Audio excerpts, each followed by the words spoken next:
Hello guys, నా పేరు మహేంద్ర వెంకట. ఈ ఛానల్ ఇప్పుడు కారణం మన ఛానల్ సబ్స్క్రైబ్ చేసుకోకపోతే ఇప్పుడే సబ్స్క్రైబ్ చేసుకోండి. పక్కన బెల్ ఐకాన్ ఆల్లో పెట్టుకోండి. నా ఫర్దర్ వీడియోస్ మిస్ అవ్వకుండా చూడొచ్చు. చాలా మంది చూస్తున్నారు కానీ సబ్స్క్రైబ్ చేసుకోవట్లేదు. So please try to subscribe, click the bell icon also. ఈ వీడియోలో ఏంటంటే దేవర ట్రైలర్ చూసిన తర్వాత సోషల్ మీడియాలో కొన్ని థియరీస్, కొన్ని ఒపీనియన్స్ బాగా సర్క్యులేట్ అవుతున్నాయి. సో వాటిల్లో కొన్ని జరిగే అవకాశం ఉంది అనే కైండ్ ఆఫ్ థియరీస్ ఉన్నాయి.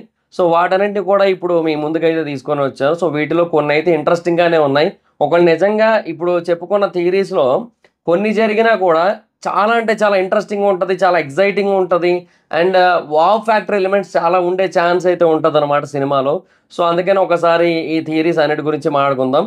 ఫస్ట్ 2 థియరీస్ అయితే మాత్రం ఇంకా మనకి ట్రైలర్‌లో ఏవైతే ఉన్నాయో వాటిని బట్టి క్లియర్‌గా అర్థమైపోతుంది. సో ఆ థియరీస్. అండ్ తర్వాత 5 థియరీస్ ఏవైతే ఉన్నాయో అవి మాత్రం ఇలా జరిగే ఛాన్స్ ఉంది అని వినిపిస్తున్న ఒపీనియన్స్ అనమాట. అంటే ప్రిడిక్షన్ కైండ్ ఆఫ్ థింగ్ అని చెప్పొచ్చు. సో అలాగా అయ్యే అవకాశం ఉంది అని కొంతమంది తెలియజేస్తూ ఉన్న థియరీస్ అవి. సో ఫస్ట్ 2 తర్వాత 5 మొత్తం కలిపి 7 థియరీస్ గురించి అయితే మాట్లాడుకుందాం. 7th all for a reason. So అట్లా మొత్తం అన్నీ కలిపి మాట్లాడుకుందాం. సో ఫస్ట్ థియరీ ఏంటంటే సైఫ్ బ్యాక్ స్టాబింగ్ కోసం. సో అది మనకి క్రిస్టల్ క్లారిటీ అయితే ఉంది. సైఫ్ ఖచ్చితంగా వెన్నుపోటు పొడుస్తాడు అని. అంటే ఇప్పుడు తినతోనే ఉంటూ కొన్ని చెయ్యొద్దు అన్న పనులు కూడా చేసేటట్టుగా కనబడుతున్నాడు అనమాట. అంటే మేబీ ఏమైనా illegal activities kind of thing అవ్వచ్చు. అది సముద్రానికి సంబంధించినవి అవ్వచ్చు. అంటే సముద్రంలోంచి ఇల్లీగల్ గూడ్స్ తీసుకొస్తూ ఉంటారు కదా. సో దాని రిలేటెడ్గా అనే కైండ్ ఆఫ్ ఫీల్ అయితే వస్తుంది. అండ్ ఇది కొంచెం మనకి సిమిలర్గా ఆ వాల్తేరు వీరయ్య పాయింట్ అయితే ఉంటుంది.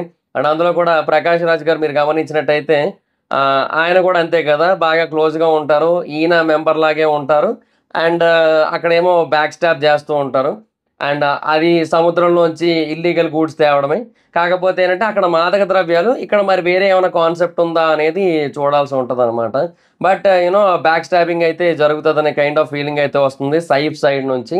అండ్ ఈ బ్యాక్ స్టాబింగ్ జరిగిన తర్వాత జరిగింది ఏంటో తెలుసుకొని ఇక్కడ నుంచి వాటిని ఆపడం కోసం సెకండ్ థియరీ అదేంటి, దేవర సముద్రంలోనే ఉండిపోతాడు. అంటే ఇప్పుడు బేసిక్గా ఏదైనా సరే సముద్రంలోంచే రావాల్సి ఉంటుంది. అండ్ అలా వచ్చేటప్పుడు దేవరాకి ప్రతిదీ కూడా ఐడియా ఉంటుంది ఏవి ఎక్కడి నుంచి వస్తున్నాయి అనేది. సో అలా వస్తున్న టైంలో వాటిని మార్గ మధ్యలోనే ఆపేసి ఆ సరుకు మొత్తాన్ని కూడా ఐదర్ నాశనం చేయడం ఆర్ వీళ్ళకి దొరకకుండా చేయడం, అలా ఏదైనా చేసే అవకాశాలు అయితే కనబడుతున్నాయి. సో దానివల్ల యూనో సైఫ్ అలీ ఖాన్ కొడుకులాగా ఇంకొక రోల్ కనబడుతున్నాడు కదా ఆయన. సో ఆ పర్సన్ అంటే బైరా కొడుకులాగా, సో ఆ పర్సన్ ఏవైతే ఇల్లీగల్ యాక్టివిటీస్ చేద్దాం అనుకుంటున్నాడో అవి చేయనివ్వట్లేదు. అవి కంప్లీట్గా ఆగిపోతున్నాయి. సో వద్దామనుకున్నవి రావట్లేదు. అండ్ సో ఆ టైంలోనే అతనికి ఫ్రస్ట్రేషన్ వచ్చి దేవరాన్ని చంపాలని డిసైడ్ అవుతాడు. అంటే ఇంకా మరి ఎందుకంటే తన పనులకి కంప్లీట్గా అడ్డుపడుతున్నాడు అండ్ తనని ఏమీ చేయనివ్వట్లేదు, మంచి మార్గంలోనే వెళ్ళాలంటే అవ్వదు కదా అనే బేసిస్ మీద మేబీ తను దేవరాన్ని చంపడానికి అయితే ట్రై చేయొచ్చు. సో ఇది రెండో థియరీ ఇది. సో అందువల్ల దేవర సముద్రంలోనే ఉంటాడు కాబట్టి తనని చంపాలన్నా వెళ్ళి సముద్రంలోనే చంపాలి, తనతో పోరాడాలన్నా సముద్రంలోనే పోరాడాలి. సో అందుకే సముద్రం రిలేటెడ్గా యాక్షన్ సీక్వెన్స్లు చాలా ఎక్కువ ఉండబోతున్నాయి అనిపిస్తుంది అనమాట. అంటే ఇప్పుడు ఆబ్వియస్లీ మనం చూసినట్టయితే ఆ నీటి లోపల ఫైట్ సీక్వెన్స్ కానీ, లేదంటే సముద్రంలో గన్తో ఫైటింగ్ కానీ, నీటి లోపల దేవర కత్తితో ఫైటింగ్ కానీ, ఇవన్నీ కూడా కనబడుతున్నాయి మనకు ఆబ్వియస్లీ. సో దేవర అక్కడే ఉంటాడు. సో అక్కడ ఉన్నోడు మరి అక్కడికే వెళ్ళి చంపాలి, ఇక్కడికి రాడు కదా దేవర.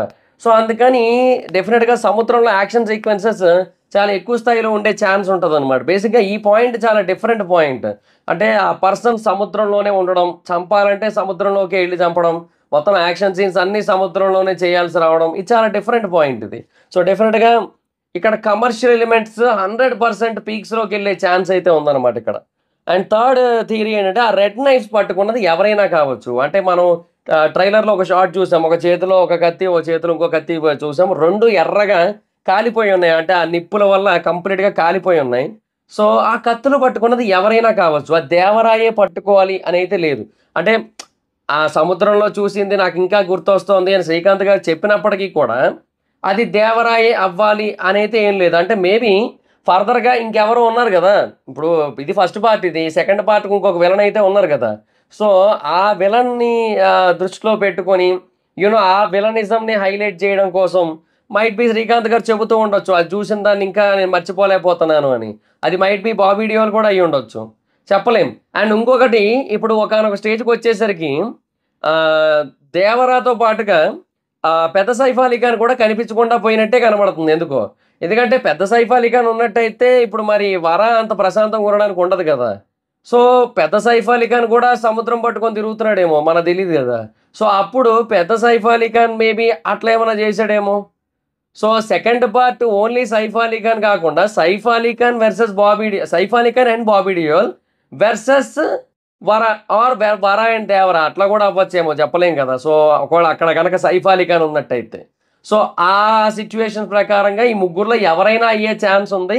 So, can't estimate that exactly Devara is holding the 2 knifes అంటే ఆ 2 కత్తుల్ని పట్టుకున్నది దేవర అనే మనం ఎగ్జాక్ట్‌గా చెప్పలేమనేది ఒక థియరీ అనమాట. సో, ఇది థర్డ్ పాయింట్. తర్వాత ఫోర్త్‌ది వచ్చి అండర్ వాటర్ యాక్షన్ సీక్వెన్స్‌లు ఒకసారి కాదు 2 సార్లు ఉండే ఛాన్స్ ఉంది. ఎందుకు అట్లా అనుకుంటున్నారు చాలామంది అంటే, ఒకటి మనకి ట్రైలర్‌లో చాలా క్లియర్‌గా 2 పాయింట్‌లయితే కనపడ్డాయి. పాయింట్ నంబర్ 1 ఏంటి? ఆహ్, ఇది ఎన్టీఆర్ గారు షార్క్ చేపను పట్టుకొని పైకి ఎగురుకుంటూ వచ్చారు కదా! లాస్ట్ షాట్‌లో. సో, ఆ షార్క్ చేపతో ఫైటింగ్ అని చెప్పొచ్చు. అయితే ఈ షార్క్ చేప ఫైటింగ్ సీక్వెన్స్ అనేది డెఫినిట్‌గా వరాతో జరిగింది. అంటే చిన్న ఎన్టీఆర్ గారితో జరిగింది. అది మనకి క్లియర్‌గా లుక్ అదంతా కూడా తెలిసిపోతుంది. అయితే ఈ చిన్న ఎన్టీఆర్ గారు ఇలా జరిగినా కూడా మళ్ళీ ఇంకొన్ని షార్ట్స్‌లో ట్రైలర్‌లోనే చూసినట్టయితే ఎన్టీఆర్ గారికి అండ్ సైఫ్ అలీ ఖాన్ గారికి కూడా షిప్ మీద యుద్ధం అవుతూ ఉంటది. షిప్ మీద కొట్టుకుంటూ ఉంటారు. తాళ్ళు పట్టుకొని అటు ఇటు ఊగుతూ ఇలాగ ఫైట్ చేసుకుంటుంటారు. అండ్ అలా ఫైట్ చేసుకుంటున్న క్రమంలో ఇద్దరు ఒకానొక స్టేజ్‌లో పైనుంచి కిందకి పడుతున్నట్టుగా చూపిస్తారు. సో, అలా పడినప్పుడు ఇద్దరు వాటర్‌లో పడొచ్చు. అండ్ అలా పడిన తర్వాత వాళ్ళిద్దరి మధ్య కూడా ఫైట్ సీక్వెన్స్ అనేది ఉండొచ్చు. So, under water fight sequence అనేది 2 సార్లు ఉండొచ్చు. ఒకటి దేవరాతో, ఒకటి వరాతో. So, there is a possibility అనమాట. సో, ఆ రకంగా కూడా అప్పుడు అండర్ వాటర్ యాక్షన్ సీక్వెన్స్ 2 సార్లు కనబడుతది మనకి. అండ్ 2 సార్లు నెక్స్ట్ లెవెల్ హై ఇస్తదనే ఫీల్ అయితే వస్తుంది డెఫినిట్‌గా. తర్వాత ఐదో పాయింట్ వచ్చి 4 అయిపోయాయి కదా! ఐదో పాయింట్ వచ్చి ఇప్పుడు మేబీ సినిమా ఒకానొక స్టేజ్‌కెళ్ళేసరికి తన తండ్రి వల్ల తనకి ప్రాబ్లమ్స్ వస్తున్నాయని ఏమన్నా అర్థం చేసుకొని, అప్పుడు వర తండ్రిని ద్వేషించడం మేబీ తనని తను ఉన్నాడో లేదో తెలుసుకోవడం, తర్వాత తనను ద్వేషించడం ఇవన్నీ చేయడం కోసం అలా ఎళ్ళినప్పుడు అక్కడ ఏదన్నా వర వర్సెస్ దేవర అవుతదా? సో, అలా కూడా అవ్వచ్చు అనే పాయింట్ ఉంది. అండ్ ఇంకొకటి దీంట్లోనే వర, దేవర కలిసి బాబీ డియోల్‌కి అగైనిస్ట్‌గా పార్ట్ 2లో ఎళ్ళొచ్చు అనే పాయింట్ కూడా ఉంది. ఒకవేళ ఆ కత్తులు పట్టుకున్న దేవర అయినట్టయితే. సో, అదనమాట సిట్యుయేషన్. సో, ఇట్లాగా ఈ పాయింట్ అయితే ఉంది. తర్వాత సిక్స్త్ థియరీ ఏంటంటే, వర ఫాదర్‌ని వెతకడం కోసం సముద్రంలోకి వెళ్తున్నాడు. మనకి ట్రైలర్‌లో కూడా ఒక షాట్ కనపడింది. తను నీటిలో వెతుక్కుంటూ వెళ్తున్నట్టుగా కనబడుతున్నాడు. సో, తన ఫాదర్‌ని వెతుక్కుంటూ తను సముద్రంలోకి ఎళ్ళినప్పుడు, అక్కడ శత్రువుల కంటపడి తన ప్రాణాలు పోగొట్టుకునే పరిస్థితిలోకి వచ్చాడనుకుందాం. ఎందుకంటే బేసిక్‌గా వర భయస్తుడు. సో, ప్రాణాలు పోగొట్టుకునే పరిస్థితిలోకి వచ్చాడనుకుందాం. సో, అప్పుడు ఈ దేవర తనని కాపాడడానికి రావచ్చు. Might be. అంటే ఇప్పుడు చెప్పలేము. అంటే బేసిక్‌గా ఇప్పుడు సన్ ఇట్లా భయస్తుడు అన్నప్పుడు కొన్ని సార్లు ఫాదర్ బాగా ధైర్యవంతుడు అన్నప్పుడు కాపాడడానికి రావచ్చు కదా! సో, ఆ పాయింట్ ఉంటది కదా! సో, అట్లా అనమాట. మైట్ బీ ఇలా కూడా జరిగే ఛాన్స్ ఉంది అనే కైండ్ ఆఫ్ పాయింట్ ఉంది. అంటే అప్పటి వరకు దేవర కనిపించకుండా ఉండి, అప్పుడు దేవర తిరిగి రావచ్చు. అలాంటోడు మళ్ళీ తిరిగొస్తున్నాడంటే అన్నట్టుగా అప్పుడు మళ్ళీ తిరిగి రావచ్చు. ఏమో అప్పుడు దేవర ఆగమనం జరగచ్చు. Might be. అండ్ ఇనీషియల్‌గా మనకి ఆ లవ్ ట్రాకే కనబడతది. తర్వాతే దేవర యాక్షన్ సీన్స్ అయితే వస్తాయి. అదైతే అర్థమవుతోంది. సో, మనకి వీళ్ళు కూడా ఆల్రెడీ ఇంటర్వ్యూలో ఎన్టీఆర్ గారు చెప్పిందేంటంటే last 40 minutes will be on next level అని చెప్పి. సో, ఇనీషియల్‌గా ఏదైతే సినిమా ట్రావెల్ అవుతూ ఉంటుందో అదంతా కూడా దానికి పే ఆఫ్ లాగనమాట. లాస్ట్ 40 మినిట్స్‌లో జరిగేవన్నీ కూడా దీనికి పే ఆఫ్ టైప్ అనమాట. అండ్ పెద్ద ఎన్టీఆర్ గారు ఎప్పుడు ఎంట్రీ ఇస్తారు అంటే పెద్ద ఎన్టీఆర్ అంటే ఫాదర్ ఎన్టీఆర్. సో, అట్లా ఎంట్రీ ఎప్పుడొస్తది ఏంటనేది వెయిట్ చేయాల్సి ఉంటది మనం. సో, ఈ గ్యాప్‌లో ఆ లవ్ ట్రాకు, ఆ కామెడీ ట్రాక్ ఏదో ఉంటే అది కొంచెం, ఇగ ఆ తర్వాత పాటలు ఇవి అట్లా నడిచే ఛాన్స్ అయితే ఉంది. సో, మెల్లిమెల్లిగా గ్రాఫ్‌ని అట్లా పెంచుతూ వెళ్తూ ఫర్దర్‌గా లాస్ట్‌కొచ్చేసరికి బ్లాస్ట్ ఉంటదేమో అనే కైండ్ ఆఫ్ ఫీల్ అయితే వస్తుంది. సో, అది సిట్యుయేషన్ అనమాట. So, let's see. సో, ఇంకా ఆ తర్వాత థియరీ నంబర్ 7 ఏంటంటే, ఒకవేళ బైరా డ్యూయల్ రోల్ అయినట్టయితే అంటే బైరా కూడా డ్యూయల్ రోల్ లాగే ఉన్నాడు క్లియర్‌గా తెలుస్తోంది. తను నార్మల్‌గా జుట్టు బాగా తక్కువున్న లుక్ ఒకటి, జుట్టు బాగా ఎక్కువున్న లుక్ ఒకటి ఉన్నాయి కదా! So, father and son duo అన్నట్టే ఉంది. ఒకవేళ డ్యూయల్ రోల్ అయితే ఓకే. డ్యూయల్ రోల్ కాకపోతే మనం ఏం చేయలేము. ఎందుకంటే అది అంత క్లియర్‌గా ఎక్స్‌ప్లెయిన్ చేయలేదు మనకి ట్రైలర్‌లో. అంటే ఇంకా మా నాన్న కోసం నేను చేస్తున్నా అనేమి రాలే కదా! సో బట్ రెండు చూపించారు కాబట్టి మనకి maybe anything can happen. So ఒకవేళ బైరా కూడా డ్యూయల్ రోల్ అయినట్టయితే Bhaira and his son versus Devara and Vara అవ్వచ్చు fight sequence. And and Bhaira and his son ఇద్దరు కూడా చనిపోతారు, వాళ్ళిద్దరు అయిపోతారు. కానీ దేవరా కూడా ఆ టైంలో చనిపోతే వరా మిగులుతాడు. రివెంజ్ కోసం బాబీ డియోల్ వస్తాడు. అది పార్ట్ 2 అవుతుంది. So part 2 Vara versus Bobby. And Bobby sorry ఆ క్లైమాక్స్ సీక్వెన్స్ ఏదైతే ఉంటుందో ఆ టైంలో వరా తన భయాన్ని వదిలేసి వరా చాలా ధైర్యవంతుడిగా మారుతాడు. అండ్ అలా మారిన తర్వాత వరా వర్సెస్ బాబీ అవుతుంది. ఇప్పుడు వరా ఏంటి, దేవరా కంటే చాలా పవర్ఫుల్గా చాలా స్ట్రాంగ్గా ఉంటాడు అనమాట. సో అప్పుడు ఆ ఫేస్ ఆఫ్ ఎలా ఉంటుంది, సో అది సిచ్యువేషన్. అండ్ డెఫినెట్గా ఒకటైతే చెప్పొచ్చు, సైఫ్ అలీ ఖాన్ గారు వర్సెస్ ఎన్టీఆర్ గారి ఫేస్ ఆఫ్ సీన్స్ అయితే మాత్రం లిటరల్లీ అరాచకం ఉండబోతున్నాయి అనిపిస్తుంది.